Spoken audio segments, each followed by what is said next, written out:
Good morning.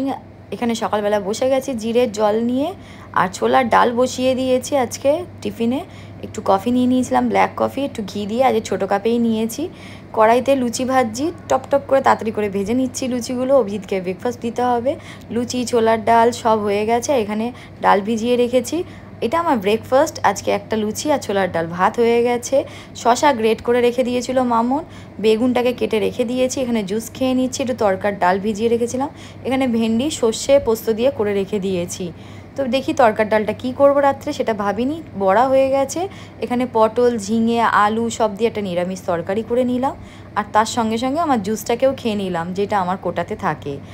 বিকালবেলা চলে গেলাম ছেলে মেয়ে নিয়ে সুইমিংয়ে। সুইমিং পুলটা এতটাই পরিষ্কার, এটা অনেকটা বেশি খরচা হয় এই পুলটাতে ভর্তি করার জন্যে, বাট কিন্তু এর জল প্রচুর পরিষ্কার থাকে। অন্য অন্য সুইমিং পুলের তুলনায় আমি দেখেছি এই সুইমিং পুলে মেনটেনেন্সটা অনেক বেশি। তো যাই হোক, ছেলে মেয়ে সুইমিং হয়ে গেল। বিকালবেলা সবাইকে নিয়ে বেরিয়ে গেছিলাম। বিকালবেলা না, ঠিক একটু রাত্রির হয়ে গেছিলো, পড়াশোনা করিয়ে নিয়ে বজরংবলী মন্দিরে অনেক দিন পর গেছি। আজকে এত অবধি। ব্লগটা ভালো লাগলে চ্যানেলটাকে সাবস্ক্রাইব করো, লাইক করো, শেয়ার করো। আর বাই, গুড নাইট সবাইকে।